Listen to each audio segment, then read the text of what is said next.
Yes, sir. Yeah, following this issue, actually, I would like to ask you, if Sir, my name is Raimondo Bultrini for La Repubblica, Italian newspaper. I see. You had an interview by phone. Yes, I did. Thank you. So, the question is, the reason why it was necessary to, let's say, us to get rid, let's say, of this former president by a big country, a small country but big economically and as a strategic country in this area, right? So what was so serious in his behavior? I can give you a few points. Okay, the judge who was arrested.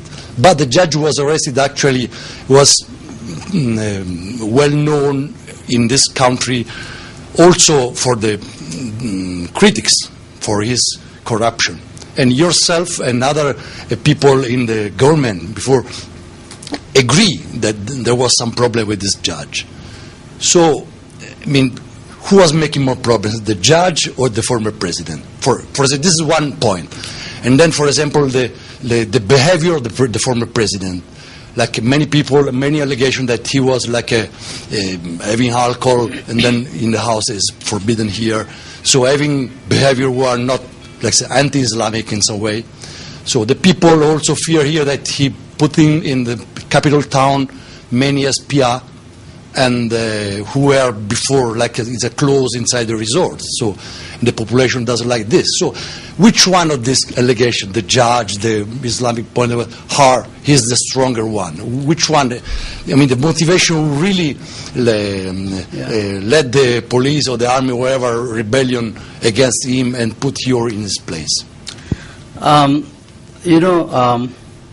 don't know exactly what inspired what happened. In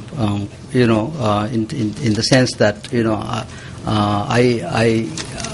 with the information that I have now, I categorically deny that there was an overthrow. This is not the case.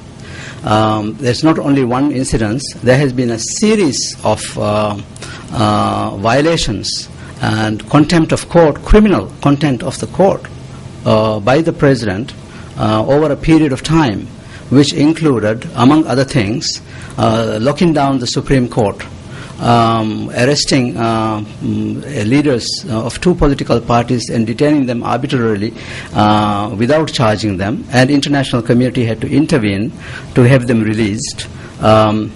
Suddenly, very erratically, asking his entire cabinet to resign one day and all of them to go to the parliament to demonstrate outside, putting locks on parliament, the gates. This kind of erratic and irresponsible and sometimes unconstitutional actions have gone on over the last 2-3 years. People have been very patient with him. And then what broke the camel's back, as I said, or this particular incidents, when you have a country where you have reasonably well-educated people, highest literacy rate in the whole region, many of us educated in the West, who want a society in which we are free from fear. And for the first time, after many years of struggle, we have a constitution that guarantees Bill of Rights, individual freedoms, and safety, individual safety, separation of powers, and the rule of law, all of these things. And then suddenly you find out that suddenly in the middle of the night, it's not Mr. Ghazi himself that we are worried about, but suddenly you have a president who is ordering his military to go and snatch a judge from his bed and take him to an undisclosed location, keep him there indefinitely without access to legal assistance. If he has charges against him, he should bring charges against him. This is the issue. It's not about the judge. It's about a serious criminal violation of the Constitution and the judiciary and civil rights. A champion of democracy cannot do something like this. You cannot infringe on the personal liberty of somebody, irrespective of who it is. Today it is a judge. Tomorrow it is the head of another political party. And another day it's an Islamic scholar or somebody else. So this is something that people will not tolerate in this country, and it is affirmation of our belief in democracy and democratic values, for which we are not ready to compromise. And when he starts issuing unlawful and unconstitutional demands, people sometimes stand up and say enough is enough. So he realized he did not have the support of his own military, support of his own police force, and support of a large population of this country. And then now he's behaving like he's somebody who has been overthrown and victimized. If ever there is a cause of what has happened, he is largely responsible for it, nobody else. There was no plan, there was no plot. You know, if we all had a plan to do this, we would be much better prepared. Where are we? You know, our story hasn't gone out. We don't have a media strategy. We don't have people to work with us, because all the important positions in government and private sector were taken by MDP of the President's party. He doesn't want anybody other than his own people in every single job. So this is the situation. There is something wrong with it, and the people have said enough is enough. And can you compare him with the former president that you behaved? Well, you see, I don't want to judge. It's not my role to judge. I don't want. I mean, I don't. The last 15 minutes. No, I don't want to compare. Yeah. You know, there were abuses there earlier, and there were abuses. That's where we decided we wanted a new constitution. We struggled for it, and then we got a constitution, and then we expect things to change. No. So you don't consider yourself close to the former president as Nasheed? I am close to President Nasheed. I have not seen former President Mamoun for a very, very long time, and he spends a lot of his time abroad. I have not spoken to him until after I assumed my position now. I never talked to him. And so it is unfair to find a bogeyman and say, look, that guy is responsible for all of these things. It's not the case. And if it was the case, then I would be forced to take only his people into my cabinet. Don't you think? Mr. Ghassim, for example, he's going to join your cabinet. Mr. Ghassim is not joining my cabinet. I can. In fact, I am saying that anybody who has political presidential ambition should not actually come. You know, let it be a team that is mostly technocratic and mostly young and capable people who will come in and manage this for the next few months. So it's really. I also see, this as a great opportunity now. You know, I know there has been hurt on all sides, but let us move forward. And here I am open to assist in that process. I don't think there is anybody in this country more qualified to assist in this process than I have. I have served 3 years as a head of UN in Afghanistan. I have worked in Yemen. I have worked in Lebanon. I have spent 5 years in Lebanon during the civil war. So I have extensive experience, and I know I have always been saying that conflicts have to be resolved peacefully.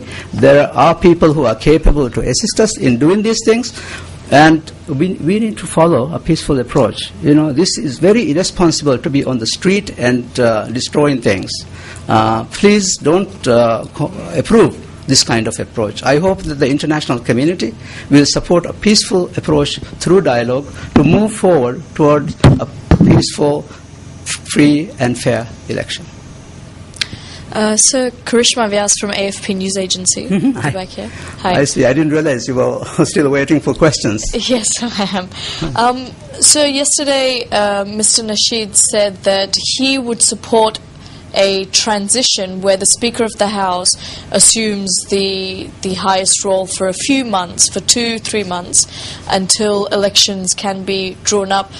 Would it not be best for the country's stability, economy, all the kind of issues that you mentioned, for a new government to be formed with the support of the public, so nobody could say that it was a coup or that you were not elected? Okay, the answer is simple. There is a constitutional solution to this problem, and that is for the sitting vice president to take office. I will challenge anybody to prove that I had anything to do with the change that has happened.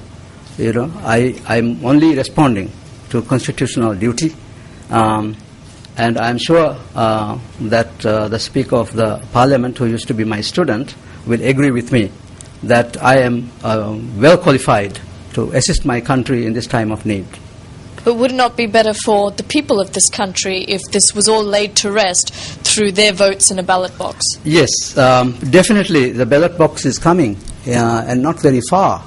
But if the ballot box itself cannot be done peacefully unless we actually build the ground and get it ready for that. It's not in the cards. I cannot accept a rushed election at the moment. We have an opportunity to seize, to rebuild this country, and this is what I am determined to do. If President Nasheed wants something, it cannot be decided unilaterally. We have other political parties in this country. MDP is not the only one. And besides, what right does he have as head of his party? He doesn't even hold an official position in that party. If he thinks that we don't have support, of course, we will show him that we have people's support, people's backing. I have 12 political parties in this country who are backing me, and then I have the law enforcement, all the law enforcement agencies fully backing me. So this is not acceptable. Well, yes, sir. Yes, sir, Rishi Lekhi from the Associated Press Television. So there have been reports that Nasheed has been offered asylum by the Indian government. Are these reports true? And what do you think about the Indian government's action? Okay, I'm not aware of this. I cannot respond to it since I'm totally unaware of this. If there is no offer like that. But if it comes up, of course, and if it's raised, we are open to dialogue. I believe that I am the constitutional head of the state in the Maldives, and I have a moral and legal responsibility to engage with anybody who wants to discuss these things with me. Is there a need for Mr. Nasheed to seek political asylum? No, absolutely not. If he wants to engage in a political process, in the dialogue, he is free to work with us. There is no compulsion from anybody for him to leave this country. I have assured you even earlier that he will be given full protection and respect that a former president deserves. And yes. Investigation that you talked about, are you open to any kind of external involvement in a probe that will be assembled, or do you want it to be more? Okay, we have a constitution, we have independent institutions here now, and I believe that we should discuss how this can be done with our local partners, not only the political parties, but also the Human Rights Commission and other bodies, the Parliament, and let them decide. I don't want to preempt the discussion by suggesting that it should be done in a certain way. All I can promise you is I will not form a presidential commission of investigation on this. I don't want to have a hand in this process. So I really appreciate you being here with me and clarifying some of your concerns this morning. And I will assure you that I will do everything possible to have peaceful Maldives and to guarantee the safety and security of all of our visitors to Maldives. Please continue to come and enjoy in the Maldives. You are witness to the situation here. In spite of the tension that is going on, it is peaceful on the whole. Thank you very much. I look forward to meeting you again at some other time.